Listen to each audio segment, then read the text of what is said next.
So hi friends, welcome to my channel Hotel Management by PS. Today we are going to discuss about how to handle a angry guest.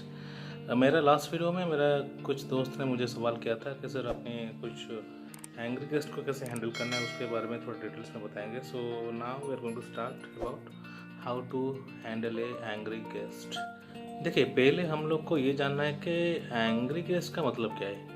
कोई guest के अपना घर का tension ला के आपके ऊपर गुस्सा करता है या आप तो उसके रिश्तेदार हो ही नहीं कि उसने बाहर का गुस्सा लगा आपके ऊपर डाल दे.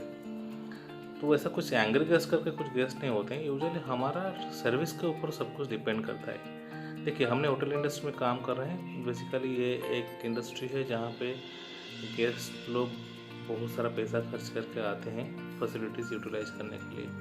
तो कहीं कहीं पे बहुत सारा कंप्लेन भी गेस्ट करते हैं. जैसे हो गया रिसेप्शन में अगर कुछ चेक इन चेकआउट के प्रोसेस में, बिलिंग के प्रोसेस में प्रॉब्लम होता है तो गेस्ट वहाँ पे कंप्लेन करते हैं, गुस्सा करते हैं. रूम सर्विस या हाउस कीपिंग में कुछ प्रॉब्लम अगर लिनन वगैरह सही तरह से क्लीन नहीं है, रूम वगैरह क्लीनिनेस के ऊपर अगर कुछ डिफेक्ट निकलता है तो गेस्ट कंप्लेन करता है. तो वो कंप्लेन वाला गेस्ट को यूजुअली लोग बोलते हैं कि एंग्री गेस्ट, गुस्सा करने वाला गेस्ट है. लेकिन मेरे हिसाब से वो गेस्ट अच्छा गेस्ट है हमारे लिए. सो कभी कभी ये भी देखा गया कि गेस्ट ने रेस्टोरेंट में खाने के टाइम पे भी बहुत सारा गुस्सा करते हैं, जिसको हम गुस्से वाला गेस्ट बोलते हैं. तो फॉर एग्जांपल आज मैं रेस्टोरेंट का एग्जांपल लूँगा. मान लीजिए हमारा रेस्टोरेंट में एक गेस्ट आते हैं, तो हमारा अगर सिस्टम सही रहेगा, हमारा गेस्ट को जैसे रिसीव करना, वेलकम करना, उसको सही तरह से ग्रीट करके उसको चेयर प्रोवाइड करना बैठने के लिए, ठीक है, उसके तरफ अटेंटिव होना. पहला तो एक होटल इंडस्ट्री का सबसे बड़ा की है स्माइल कॉस्ट नो वैल्यू. लेकिन क्या होता है ना, it increase your face value. And ये जो स्माइल जो है गेस्ट के ऊपर काफ़ी पॉजिटिव इम्पैक्ट डालता है. गेस्ट का मूड कैसा भी हो, अगर गेस्ट ने का कुछ टेंशन में है या गुस्से वाला गेस्ट है, अगर आपने उसको एक स्वीट सा स्माइल देते हो ना, तो क्या होता है ना, गेस्ट का आधा गुस्सा वहीं पर ठंडा हो जाता है आपका स्माइल देख के. दूसरा बात है, गेस्ट को हमने चेयर पर ऑफर कर लिया, वो वेट किया. फॉर एग्जांपल गेस्ट ने टेबल पे बैठ के कुछ he is going to order for some food item, कुछ भी ऑर्डर कर सकता है. जैसे कुछ सलाद हो गया, सूप हो गया, एक स्टार्टर हो गया, कुछ भी वो ऑर्डर कर सकता है. So for example guest is order for chicken manchow soup. मान लीजिए गेस्ट ने चिकन मंचाओ सूप का ऑर्डर किया है और गेस्ट के टेबल के ऊपर रखा हमने सर्विस कर लिया है. गेस्ट ने उसको बुलाता है, आपको एक्सक्यूज मी करके बुलाता है. जो साइड स्टेशन है, जो साइड स्टेशन होल्डर है, जो स्टीवर्ड है, उसको बुलाता है. तो उसको आगे बोलता है कि आपका ये सूप अच्छा नहीं है, ठीक है. तो वहाँ पे तो एक चीज़ है कि हमको पहला चीज़ ध्यान देना है, जब तक हम गेस्ट को सूप ऑफर करते हैं, जब हम गेस्ट को सूप प्रोवाइड करते हैं, तो देखिए गेस्ट के पास हर 2 मिनट में जाके उसका अटेंड करना जरूरी नहीं है. लेकिन गेस्ट का सर्विस का जो पहला 2 मिनट होता है वो ज़रूरी होता है उसका अटेंड करना. गेस्ट को हमने सर्विस कर लिया, गेस्ट ने 1-2 बाइट सूप का ले लिया, 1-2 सिप ले लिया, तभी जाकर हमको गेस्ट को पूछना है कि sir how is the soup sir, या how is the food sir. तो तभी हमें हमारा डाउट क्लियर हो जाएगा कि एक सूप अगर सही है तो गेस्ट उसको इजीली पीते रहेगा. अगर सही नहीं है तो हमें कंप्लेन देने से पहले हमको गेस्ट को अटेंड करना रहना चाहिए कि कैसा है. अगर गेस्ट तभी बोलता है कि सूप सही है तो लेट हिम हैव इट. अगर ख़राब है तो हमको इमिडिएटली उसको रिप्लेस कर देना चाहिए. तो पहला पॉइंट तो होता है हम उसको रिप्लेसमेंट करके वो फूड को हम गेस्ट को सेटिस्फाइड कर सकते हैं. ऐसा नहीं कि गेस्ट ने कुछ फूड के बारे में कंप्लेन कर लिया तो हमने उसको कुछ कॉम्प्लीमेंट्री में कुछ प्रोवाइड कर लिया, कुछ डेजर्ट दे दिया, बिल में डिस्काउंट कर लिया या पूरा बिल को कैंसिल कर लिया. ऐसा करने का बिल्कुल ज़रूरत नहीं है, हमें ये ज़रूरी नहीं है. तो फिर भी मान लीजिए इतना होने के बाद में भी गेस्ट कुछ फसी टाइप का गेस्ट है, उसने क्या करते हैं, बोलता है कि नहीं आपका सूप खराब है. तो देखिए वहाँ पे अगर जो स्टीवर्ड लोग रहते हैं, अगर ये आपके कैपेबिलिटीज में नहीं है गेस्ट को हैंडल करना या समझाना, तो इमिडिएटली आपको जाके आपका सीनियर जो होगा, जो रेस्टोरेंट मैनेजर होगा, उसको इंटीमेट करना है. तो गेस्ट को जब आप रेस्टोरेंट मैनेजर को आप इंटीमेट करोगे, आपके पास ये क्लियर होना चाहिए कि गेस्ट क्या चीज़ के लिए बुला रहा है. ऐसा नहीं आप डायरेक्ट चले गए, आपका सीनियर को बोले सर वो टेबल नंबर 10 पे गेस्ट बुला रहे हैं, किस लिए बुला रहे हैं. तो शुड नो कि रीज़न क्या होना चाहिए, ताकि क्या होगा, जो मैनेजर आकर उसको अटेंड करेगा ये शुड उसके पास वो इतना तो नॉलेज हुआ कि प्रॉब्लम क्या है, ठीक है ना। तो आपको ये पर्टिकुलर प्रॉब्लम जो है, गेस्ट क्या चीज़ के बारे में कंप्लेन कर रहा है, किस लिए बुला रहा है, ये आपके पास वेरी क्लियर होना चाहिए। अब आपको सीनियर को बुलाने से पहले आप गए, सीनियर को बुला लिए, सीनियर को बता दिए। सो क्या होता है, सीनियर क्या होता है उस हिसाब से खुद को रेडी करके आता है। कुछ चीज़ है, जब भी साइड स्टेशन होल्डर को या स्टीवर्ड को गेस्ट पहला कंप्लेन करता है कि ये सूप इज़ नॉट गुड, तो आपको ना पहले क्या होना चाहिए, गेस्ट के सामने जब आप खड़े रहते हैं तो एक अपोलोजाइज वे में आपको गेस्ट के साथ पेश आना चाहिए। अभी देखिए, आपको ना गेस्ट के साथ आर्ग्यू करना जरूरी नहीं है, because guest is always right, ठीक है ना।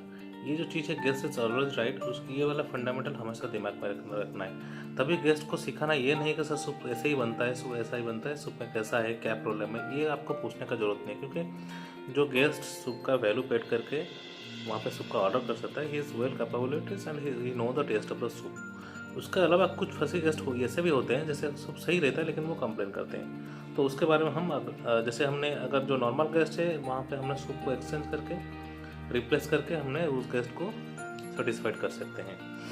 अगर दोबारा अगर ऐसा गेस्ट है, कुछ डिफिकल्टीज गेस्ट है, अगर वो सूप सही है, बिल्कुल में सही है, और वो बोलता है कि नहीं सूप खराब, तो तभी भी गेस्ट का आर्गुमेंट ये करना जरूरी नहीं है।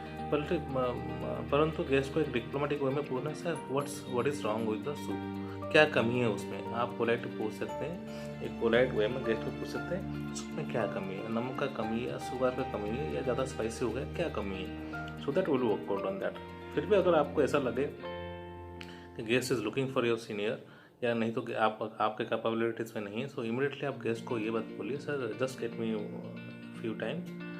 Few minutes, I am calling my senior. तो आप इमीडिएटली जाके आपके सीनियर को ये वाला इन्फॉर्म करना है, सर ये गेस्ट है, टेबल नंबर इतना गेस्ट पे गेस्ट सूप के बारे में कंप्लेन कर रहे हैं, बोल रहे हैं कि ये सूप सर्विस हुआ था, so this is not good. So क्या होगा, सीनियर वहाँ से प्रिपेयर होकर आएगा एंड सीनियर को भी वहाँ के पहले आके ऐसे जैसे आप सामने करते हैं, तो जब ही सीनियर आते हैं पहले उसको गेस्ट को एक अपोलोजाइज वे में, I am so sorry sir that your food is not good, so can I change it, can I replace it. Senior अपने तरीके से उसको हैंडल करके, ठीक है ना, उस पर्टिकुलर सूप को कैंसिल कर सकता है। या फिर भी कुछ गेस्ट ऐसे होते हैं जैसे सूप आधा पी लेते हैं, फिर वो कंप्लेन करते हैं, तो देन फिर उसके बाद उसका मोटो ये नहीं रहता कि सूप फिर दोबारा रिप्लेस करना है। तो उसमें क्या कर सकते हैं आप, वो जो सूप का जब बिलिंग आपका होता है तो सूप का बिल को तभी सीनियर गेस्ट को बोल सकता है कि sir I not charging for the soup by you sir, then आपने मेन कोर्स को लगा सर्विस करना है। जब भी आप मेन कोर्स को सर्विस करते हैं तभी आप इन्फॉर्मेटिव हो जाना चाहिए डिपार्टमेंट पे, या सेफ को साथ अपने डिस्कस कर लेना चाहिए कि देखिए ये वाला टेबल थोड़ा डिप्लोमेटिक है, वहाँ पे गेस्ट का खाने के ऊपर ध्यान दें। तो गेस्ट का मेन कोर्स प्रिपेयर हो जाता है, आप तभी आपके टेबल पे मेन कोर्स सर्विस होता है। जब भी आप मेन कोर्स सर्विस करते हैं तो आप सर्विस करने के टाइम पे जब गेस्ट एक दो बाइट ले लेता है, गेस्ट को जाके अटेंड कीजिए, पूछिए सर खाना कैसा है, ठीक है। वहाँ पे अभी क्या होगा ना, गेस्ट फिर दोबारा कंप्लेन नहीं करेगा। अगर फंसी टाइप का गेस्ट है तो वहाँ पे गेस्ट दोबारा ये कंप्लेन नहीं करेगा कि खाना भी ख़राब है। अगर कुछ है प्रॉब्लम है तो आपने उसको इमीडिएटली वहाँ पे रेक्टिफाई कर सकते हैं। तो गेस्ट क्या होता है, इजीली वहाँ पे they can have the main course. देखिए, हमने इसी तरह से गेस्ट को कुछ कॉम्प्लीमेंट्री प्रोवाइड करने का ज़रूरत ही नहीं बनता है। यूजुअली क्या होता है, बहुत सारे रेस्टोरेंट में वो लोग कुछ कंप्लेन होता है तो क्या होता है ना, कॉम्प्लीमेंट्री प्रोवाइड कर लेते हैं, कॉम्प्लीमेंट्री में डेजर्ट दे देते हैं, बिल में डिस्काउंट कर लेते हैं, पूरा बिल को कैंसिल कर लेते हैं। ऐसा करने का कुछ ज़रूरत ही नहीं पड़ेगा अगर आपने गेस्ट को सही तरीके से अटेंटिव वे में अटेंड किया होगा। हर टेबल में आपको ये ध्यान देना चाहिए, जैसे एक सेशन होल्डर के अंडर में ज़्यादा से ज़्यादा 4 टेबल रहता है, 20 से 25 कवर तक रहता है। तो उस कवर को हैंडल करने के लिए आपको इस टेबल में एक बार जब भी फूड सर्विस होता है, ठीक है, जो भी सर्विस करते हो, सर्विस होने का गेस्ट जैसे ही उसको खाने का शुरू करता है तो आप जाके उनको अटेंटिव वे में पूछिए, sir how is the food sir, how is the drink sir. तो ज़्यादातर ये वाला कंप्लेंट फूड पार्ट्स में आता है जब हम गेस्ट को फूड सर्विस करते हैं। यूजुअली जब हम बेवरेज सर्विस करते हैं तो वहाँ पे इतना सारा कंप्लेंट नहीं रहता है। तो ज़्यादातर ये वाला कंप्लेंट जब हम फूड सर्विस करते हैं होता है। तो इस चीज़ को आपने हम इस तरह से हैंडल कर लेना चाहिए। तो उम्मीद करता हूँ आप सभी को आपका ये जो डाउट था कि गेस्ट को कैसे हैंडल करना है, कैसे सर्विस प्रोवाइड करना है, एंग्री कस्टमर को कैसे सर्विस प्रोवाइड करना है, कैसे सेटिस्फाइड करना है गेस्ट को A to Z। पहले तो मैं आपको दोबारा बता दूँ, जब गेस्ट आता है उसको एक स्माइलिंग फेस से रिसीव कीजिए, उसको सीट ऑफर कीजिए, बैठने के बाद में आस्क देम फॉर वाटर, फिर मेनू कार्ड दीजिए, फूड का ऑर्डर लीजिए। जब भी फूड का ऑर्डर होता है, गेस्ट ने मान लीजिए सूप से डेजर्ट तक खाने का ऑर्डर करता है, तो पहले सूप आप जब सर्विस करते हैं तो वहाँ पे देखिए, जब भी आप ऑर्डर लेते हैं ना, कुछ गेस्ट का कुछ स्पेसिफिकेशन रहता है। जैसे कोई गेस्ट बोलता है लेस ऑयली, कोई बोलता है लेस स्पाइसी, तो ये चीज़ को पर्टिकुलर मेंटेन करके ऑर्डर आपको प्लेस करना चाहिए किचन में। तो जब भी आप, और उसी टाइम पे शेफ को भी इंटीमेट कर देना चाहिए कि गेस्ट का ये स्पेशल स्पेसिफिकेशन है, इसी हिसाब से खाना बनना चाहिए।